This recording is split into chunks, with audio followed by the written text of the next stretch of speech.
tell us exactly what happened with Miss Drysdale. Well, I come around the side of the house, and I see this here lady fighting with a furry-looking varmint. Turned out it was Miss Drysdale. No, Uncle Jed, it was a fox. Lady was Miss Drysdale. Oh, yeah. So I grabs up the shotgun, and I says, step aside, lady, and I'll shoot it. Well, instead of that, she whipped around and throwed that thing in the air. Well, I shot it on the fly with both barrels. Blew my wife's fox fur to shreds. No wonder she fainted dead away. I caught her just in time. The chauffeur had to help me get her into the car. She was out like a light. She was stewed to the gills. You said it took 2 men to get her back in the car. You know, Jethro, could be that there fox was Miss Drysdale's pet. Why in tarnation would she want a sneaky old fox for a pet? 'Cause them kind of people are liable to do anything. What kind of people? Ask your pa. Well, I reckon I can't protect you from the ugly side of life forever. You see, Miss Drysdale is what city folks calls what was her husband called it, Granny? Hypochondriac. Yeah, that means she drinks a little. Little.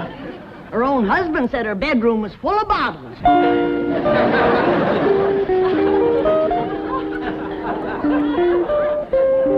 The doctor says she'll sleep for several hours. He gave her a sedative. What about Claude? Oh, she insisted that he have a sedative, too. Poor dog, he's probably the first canine hypochondriac. Well, let's be thankful for one thing, Mr. Drysdale. What's that? The tree outside the window. It completely obscures her view of the Clampett estate. Yes. And if that tree should ever lose its leaves and she gets one look at those hillbillies... It shall not happen. The Clampetts have agreed to accompany me to Palm Springs. Fine, fine. Now, you keep them there until I get Margaret back to Boston. Can do, and will do. Maybe it's for the best that you know about that poor woman next door, Elly. Now you can pitch in and help us get her cured. Yep. I'll need you to help find the makings from a sobering up mash. That's what I'll give her first. But Miss Jane said she was taking us to Palm Springs. Folks don't run off and leave the neighbors when they's in trouble. What are you going to need for your sobering up mash, Granny? Well, most of the stuff I got. But it takes cocoon root, wretchweed, sourdough, skunk oil, chimney soot, spider webs, horse mint, snake wort, pepper leaves, chicken gizzards, stump water, coal oil, slippery elm ooze, and turpentine, and a few more things that's secret. Oh, and the biggest toad you can find. Granny, you use a live toad? That's just for testing. I give it a swaller to see how far it jumps. Last time Granny used a sobering up mash, set a new record. Clean over the top of Elverny Bradshaw's clothesline. That's tall jumping for a toad. Oh, this wasn't no toad. This was Elverny's husband, Homer. It was him Granny was sobering up. Well, Elly, if you're going out in the brush hunting stuff for Granny, you'd best put on some old clothes. Okay, Pa. Well, let's get it going.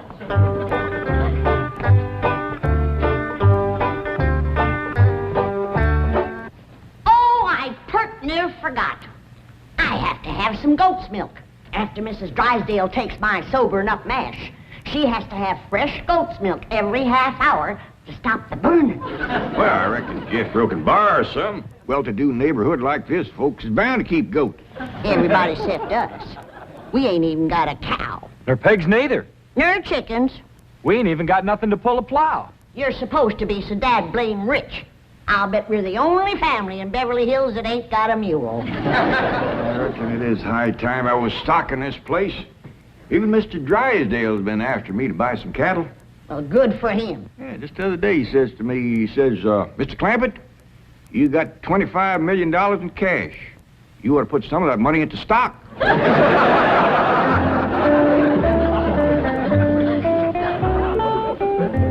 Well, we better get busy now if we're going to find... There goes that music again. Jethro, did you ever find out where that's coming from? No, sir, I didn't. Every time I went to looking for it, somebody always come to the door. This time I'm gonna find it for sure. Yeah, good hunting. Me and Granny will be figuring out what stock to buy.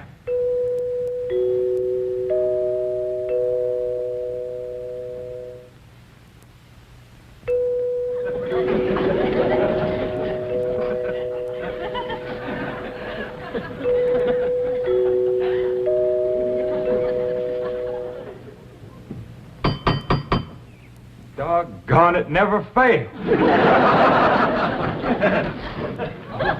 Howdy, Miss Hathaway. Oh, please stop calling me Miss Hathaway. Now, if I can call you by your first name, Jethro, surely you can do the same for me. But, Please? well, howdy, Miss Jethro. How about calling me Jane? I like that better.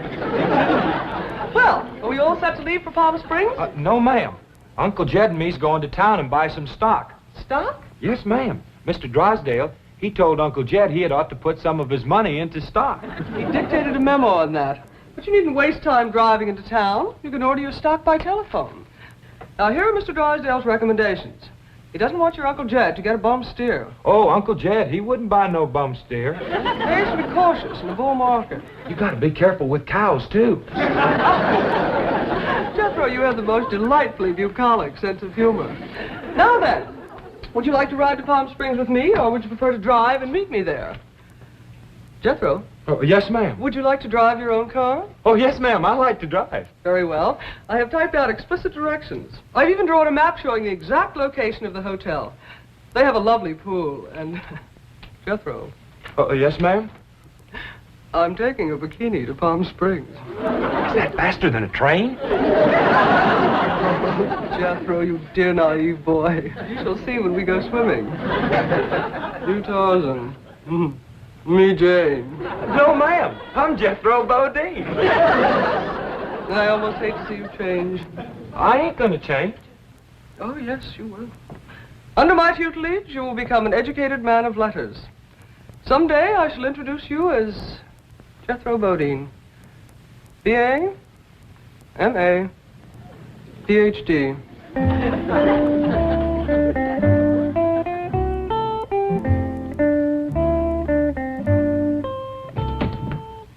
Awful smart woman, but that ain't the way you spell Bodine. All I know is this is the kind of stock Mr. Drysdale thinks is good.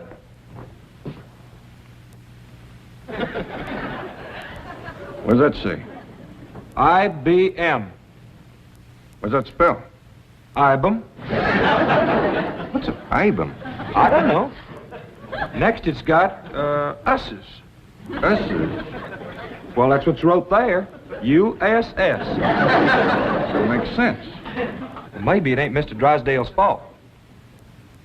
Just between you and me, that Miss Hathaway can't spell for sour grape. I don't need this list nohow. Me and Granny's already figured out what we want. That's right. A pair of goats, 3 pigs, 4 cows, a bull, a mule, and a dozen chickens. Reckon we can get all that on the truck? Don't have to. Miss Hathaway says just call on the telephone and they bring 'em out. Oh, now, ain't that nice? Hello? Jed, I watched that banker feller. You have to stick your finger in them holes and spin her a while. All right.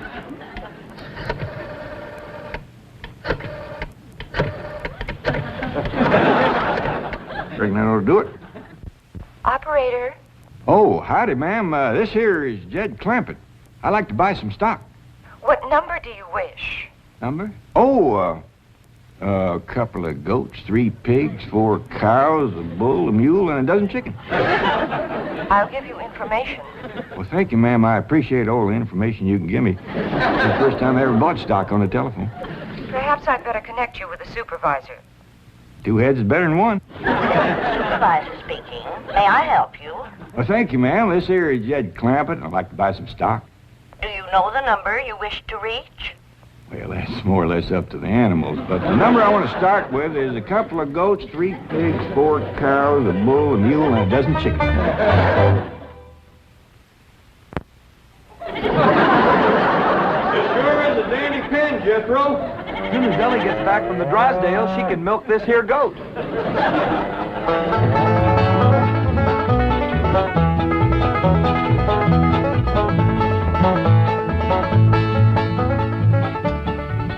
Drysdale sure has got a nice house, ain't he, Granny?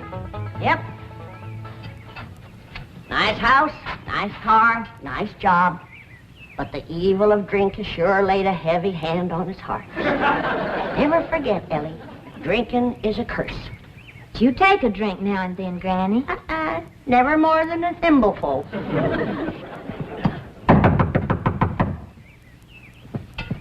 Oh, Elly, you might have to hold Mrs. Drysdale while I spoon the sobering up mash down her.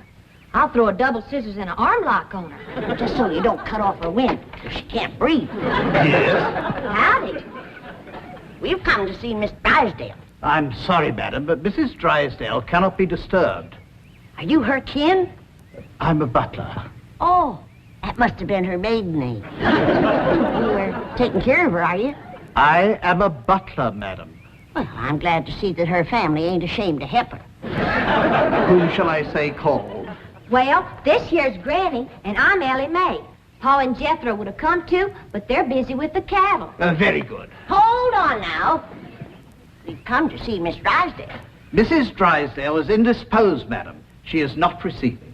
Oh, still sleeping it off, huh? Well, when she comes to, you just spoon half of this down her and then stand back. Yeah, she'll commence to doing some tall jumping. Don't bite you.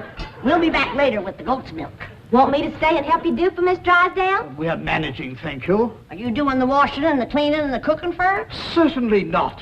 Oh, just letting it pile up on her, huh? Madam, I am a butler. Oh. Want me to haul him out of there, Randy, and wrestle him down? Kin folks have certain rights. Family comes first. He sure is proud of that family name, ain't he? Yeah. You hear him talk, the butlers don't get wet when it rains. Did you say something, dear? Well, speak up, dear. Can I get you something? Come in. I beg your pardon, sir. The butler said some people from a ranch brought this for Madame. From a ranch? Well, he said they mentioned cattle. They called themselves Granny and Elly May. The Clampetts. They haven't gone to Palm Springs. Jethro, get him in through that gate. That's the way. Suey! Hey, hey! Ah! Get in there.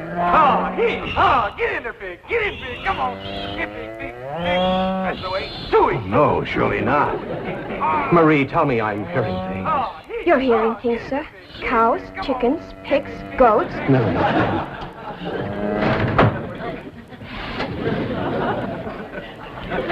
Anything I can do, sir? Pray, Marie. Pray.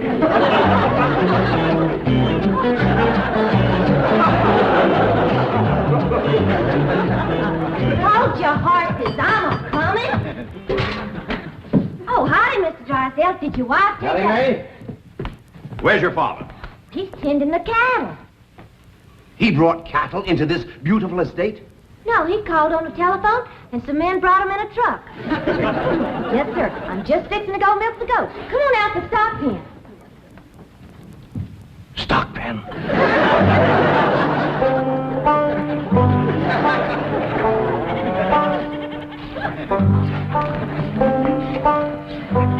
Yes, sir, Mr. Drysdale. I finally took your advice and put some of my money into stock. How's that goat milk, Elly? Just fine, Pa.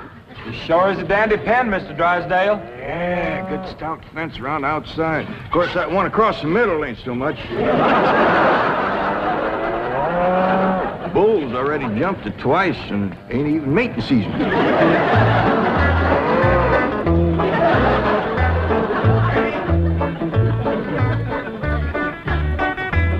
Got ourselves some mighty fine-looking stock. Of course, they need a little fattening up. Mr. Drysdale happy to see him? Granny, he was so happy he couldn't talk. He just kind of hung on a fence and made little gurgling noises in his throat. Well, that poor man has some joy coming to him. I'm glad to be able to help him to forget his trouble for a spell. Here's the goat's milk, Granny. Oh, good, Elly. Now, you run that right over to Mrs. Drysdale. That sobering up mash smarts considerable unless you follow it up with fresh goat's milk. Elly, Mr. Drysdale ever find his tongue? Yeah, Pa. Whilst I was milking the goat, I heard him kind of mumbling like he was giving thanks. He says, "Oh, what have I done to deserve this?" Lord love him. Ain't that pitiful? Oh, hurry, child, now hurry. You know, Granny, it gives a person a mighty good feeling to help a neighbor. You betcha. And he needs us, because his wife's kin ain't no help. Who's that? That high and mighty Mr. Butler. That's who came to the door when Elly and me took the mash over. Wouldn't let us see Miss Drysdale. Well, now, you can't hardly blame him for not wanting folks to see it. Uncle Jed, the bull jumped that little fence again, so I tied him back over on his side. Where's Mr. Drysdale? I asked him to come in for some coffee. It was the funniest thing what happened to him. You know how he was hanging on the fence of the stock pen? Kind of gurgling and mumbling happy like? Yeah. Well, all of a sudden, he points up towards his house and says, "My wife, that's her window." Then he goes tearing off into the bushes like a bear was after him. She took some mash and he seen her jumping. Like Elly is going to get there with the goat's milk just in time.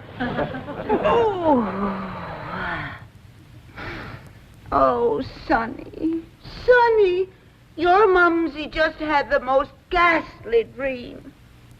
I was going to see our new neighbors, the Clampetts, and suddenly this dreadful giant appeared with a huge gun and shot my beautiful fox fur. Isn't that the most dreadful... Claude, what are you eating? Oh, did Ravenswood bring my darling boy some nice fishy scraps? Claude. Claude! Marie, come and get Claude. What's the matter, dear? Claude, he's having a seizure or something. Is something wrong? Yes, Marie. Open the window. Yes, let's have some fresh air. No. You take Claude to the doctor. I'll get the window.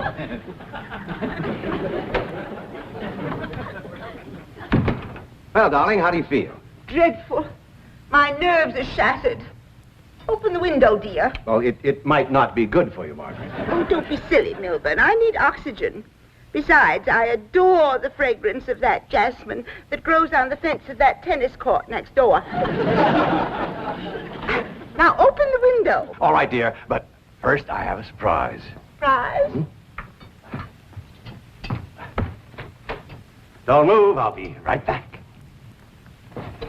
Granny, that there butler fellow wouldn't let me through that door again. And he wouldn't take this milk, neither. Why not? He said he wouldn't touch nothing more from us without it was sterilized. What's sterilized? Oh, we had that in school once. That means soaked in alcohol. Alcohol? Appears to me like Mr. Drysdale's got two drinkers on his hands. Mrs. Drysdale must be in terrible shape. Fighting mean. Scratching and clawing people and everything. How do you know? I heard her yelling and screaming clean from upstairs. She says, "Marie, come and get Claude." Sure enough, pretty soon, this poor girl come a-running down yelling. "Take me to the doctor. I got Claude." Family or no family, that woman needs help, and by thunder, she's gonna get it.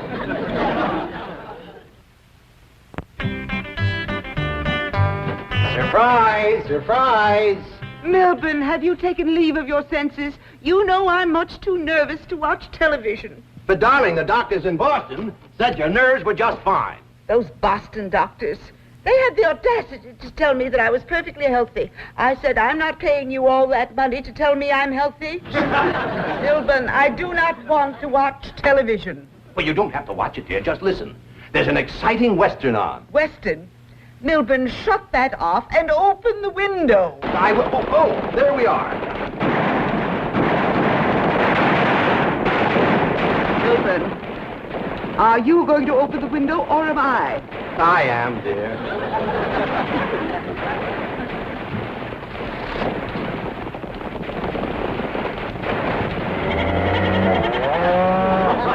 There, you see, the cattlemen and the sheepmen are fighting it out. Well, if you won't turn it off, I will. Oh, dear, I do admit that's a very old plot, but I'm sure we can get something better.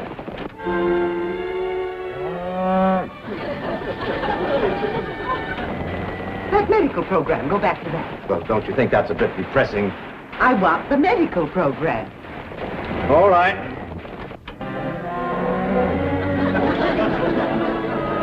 Reuben, I still hear the cattle and the goats. Yes, you see, this is the latest thing in television program. A medical western. Medical Western? Yes, I think it's called Sagebrush Surgeon. That's the window he pointed to right there. I've got to get some fresh goat's milk up to that woman some way. I could shinny up the tree and climb right in that window. Oh, Jethro, it ain't fitting for a man to be in a woman's bedroom. How about me? No, Elly. You're too young to handle somebody wrestling in the grip of old John Barleycorn. I gotta get up there and have a goat handy to milk ever so often. I think I got it figured out, Granny. What? I'll get a rope, throw it over that limb, hoist you up to the window. Jethro, you get that Mr. Butler away from the front door. Then, Elly, you take the nanny goat, lead it upstairs to her room for Granny. All right, Pa. But that little goat ain't gonna do nothing unless it's got that little chicken sitting on his back. That's all right. Raw egg ain't gonna do Mrs. Drysdale a bit of harm.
Margaret, what are you doing? Packing. I'm leaving immediately. Oh, don't leave me. I love you. I love you too, Milburn. Why don't you come to Boston with me? You haven't seen Sonny for a long time. I don't understand. Why have you suddenly decided to go back to Boston? To see those doctors. Let them dare to tell me now I don't have a nervous condition. I'm even having hallucinations. It's wonderful. Hallucinations? I just saw a witch fly by that window, and there's a goat in the bathtub with a chicken riding on its back. Oh, you couldn't see them, dear. Only someone with my shattered nervous system. There goes the witch again. Oh, Milburn, I'm the happiest woman in the world. It's marvelous. Wait until those doctors hear this. Can't get in the attic and she won't open the window. Heist me up again. Here, Milburn. Let's have a vitamin toast to my coming triumph.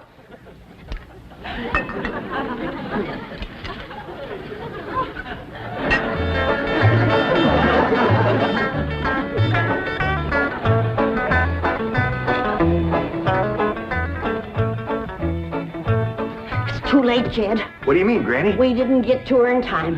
Now she's got her husband on the stuff.